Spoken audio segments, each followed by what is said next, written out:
ভারতের একচোখা অবস্থানে বিস্ময় বিএনপি। গণঅভ্যুত্থানে শেখ হাসিনা সরকারের পতনের পর থেকে বাংলাদেশের ব্যাপারে ভারতের অব্যাহত নেতিবাচক ভীষণ উদ্বিগ্ন বিস্ময় বিএনপির শীর্ষ নেতৃত্বে। ভারতের একটি বৃহত্তর গণতান্ত্রিক দেশের রাজনৈতিক নেতৃত্ব কী করে একটি বিশেষ দল বা ব্যক্তির জন্য স্বাধীন সার্বভৌম বাংলাদেশ জনগোষ্ঠীর আকাঙ্ক্ষার বিরুদ্ধে গিয়ে এভাবে দাঁড়াতে পারে তা ভেবেই বিস্ময় বিএনপির। ভারতের একচোখা অবস্থানে বিস্মিত উদ্বিগ্ন দলটির নেতারা সোমবার গুলশানে বিএনপির চেয়ারপারসনের কার্যালয়ে অনুষ্ঠিত স্থায়ী কমিটির সভায় সাম্প্রতিক ঘটনাগুলো পর্যালোচনায় কথাগুলো উঠে আসে বলে সংশ্লিষ্ট সূত্রে জানা গেছে। বিএনপির নীতি নির্ধারক পর্যায়ের নেতাদের পর্যবেক্ষণ হচ্ছে, ভারতীয় কর্তৃপক্ষের আচরণ ও প্রক্রিয়ার স্পষ্ট তারা ফ্যাসিস্ট হাসিনা সরকারের পতন মেনে নিতে পারেনি। হাসিনা সরকারের পতনের পর ধারাবাহিক ঘটনাগুলো ইঙ্গিত দিচ্ছে। হঠাৎ করে হিন্দু সম্প্রদায়ের সংগঠিত কর্মসূচি ঘোষণা করে মাঠে নামা হিন্দু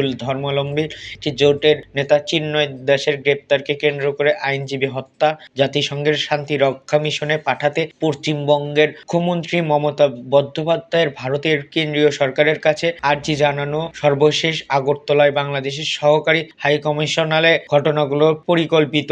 এর সঙ্গে ভারতীয় কর্তৃপক্ষ এবং সেই দেশে আশ্রয় নেওয়া ক্ষমতাচ্যুত আওয়ামী লীগ নেত্রী শেখ হাসিনা ও তার দলের নেতা কর্মীদের ইন্ধনে অংশগ্রহণ করছে। এইসব ঘটনার মধ্যে দিয়েই বিএনপির ভারপ্রাপ্ত চেয়ারম্যান তারেক রহমান ও মহাসচিব মির্জা ফখরুল ইসলাম আলমগীর পৃথকভাবে তীব্র প্রতিক্রিয়া জানিয়েছে। তারা এই ঘটনাগুলোকে পুরোপুরিভাবে উস্কানি এবং বাংলাদেশের অভ্যন্তরীণ বিষয়ে ভারতের শিষ্টাচার বহির্ভূত আচরণ বলে মনে করেন। তবে বাংলাদেশ সহকারী হাইকমিশন হামলার পর ভারতের পররাষ্ট্র মন্ত্রণালয়ের দুঃখ প্রকাশ এবং এ ঘটনায় জড়িত ব্যক্তিদের ব্যাপারে পদক্ষেপ গ্রহণকে বিএনপির নেতৃত্ব ইতিবাচকভাবে দেখছেন। সংশ্লিষ্ট সূত্রে জানিয়েছে, এ বিষয়ে বিএনপির 2-1 দিনের মধ্যে আনুষ্ঠানিক সংবাদ সম্মেলন করবে। সেখানে ভারতীয় সাম্প্রতিক ও আগের কর্মকাণ্ডের একটি তথ্যচিত্র দেখানোর কথা হয়েছে। বিএনপির দায়িত্বশীল সূত্রে জানা গেছে, 16 ডিসেম্বর বিজয় দিবস উপলক্ষে বিএনপির ঢাকায় একটি কনসার্টের আয়োজন করবে। কনসার্টে বিদেশি কোনো শিল্পী থাকবে না, দেশীয় সঙ্গীত শিল্পীদের নিয়ে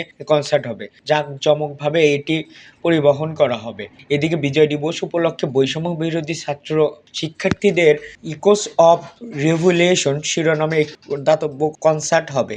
সেখানে গাইবেন জনপ্রিয় পাকিস্তানি সঙ্গীত শিল্পী রাহাত ফাতে আলী।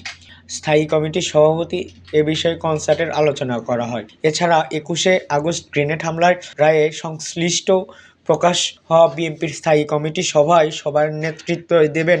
এ রায়ে প্রমাণিত হয়েছে মামলাটি উদ্দেশ্যমূলক ছিল, শুধু রাজনৈতিক প্রতিহিংসার কারণে মামলাটি করা হয়। সভা সূত্রে জানা গেছে, বিএনপির পক্ষ থেকে আওয়ামী লীগ সরকারের দুর্নীতি অর্থ পাচারের শেষ পত্র প্রকাশ করার কথা সিদ্ধান্ত নিয়েছে। এ দলের জন্য কয়েকজন নেতাকে দায়িত্ব দেওয়া হয়েছে।